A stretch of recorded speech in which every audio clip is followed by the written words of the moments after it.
After 3 years of achieving a 100% pass rate, Soqayisa High School came close to repeating the feat last year with a 98.9% pass rate.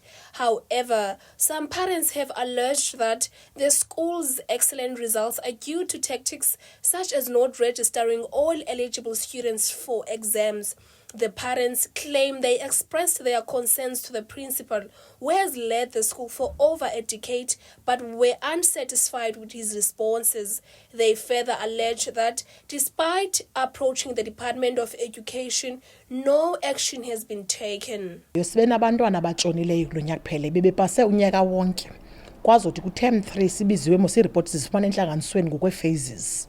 Azothi uprincipal ningavuyi kakhulu bazatshona abantwana benu. Singayiweekend sithathe bone sikhathalelanga. Bilikithi ngoDisemba abantwana batshona bapasa yeyibo kwenzeka ntoni. I went straight to office ka principal ayibo kwenza akhona no yenza ntonto umntana uyabona athi akhona inokwenziwa into ezasiyenzeke xa kuba ufumana itransfers abantwana suppose bayebheka esiyaya kwezi ndawo zincitsa abantwana ngokwengqondo. Nyani ke siye kwa department ngengomso sifike kwa department abehlola bekho baphumile babheke basavizitile okanye bandisakhumbula kokuthini sibhale sicetyiso ba masibhale ileta ecela appointment for uvula kwezikolo nyani sibhale cho masifake phansi. The parents claim they were informed about these tactics by the school secretary. They also allege that the secretary, who was unavailable for comment due to being on duty, has since been demoted to cleaning toilets at the school and was replaced by a history teacher who temporarily handled administrative work before returning to teaching duties. Uphumla ususiwe pha ne kwatsho makuyo clean toilet ever since kwafika le case kwafumanisa ba uMiss Balfour yena lo ungakhanga ngeni class term 1 term 2 wangu admin up until by advertise post ka admin esikolweni. This parent says that although the law against corporal punishment in schools was abolished in Soqayisa, students are still being beaten and spend too many hours at school without getting time to rest on weekends. Bayamurwa. Ndithetha last year mna towards the end of the year, I think it was December.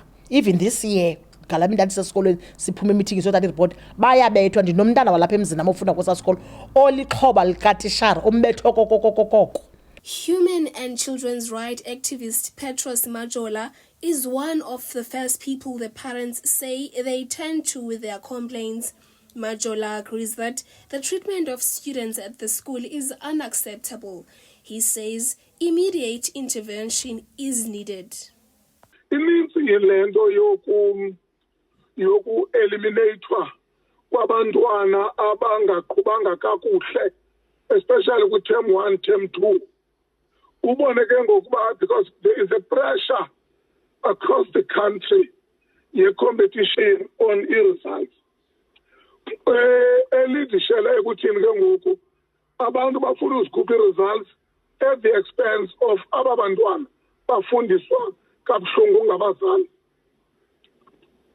I'm saying this because I oskeleko sokuqala emfuna ke nokucela ukuthi mhlawumbe kufuneka ipressure ingabikho nkulu ekuproduceni i-results much as basifuna abantwana bepasile. The Department of Education says they have investigated the allegations.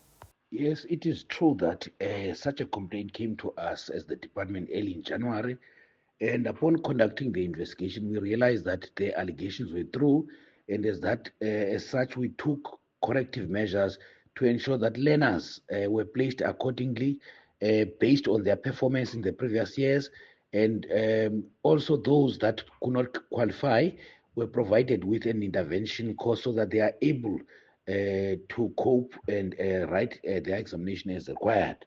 The department says it is committed to investigating allegations that are brought to its attention. For MPK TV News, I am Sisipho Mtiki in Gqeberha.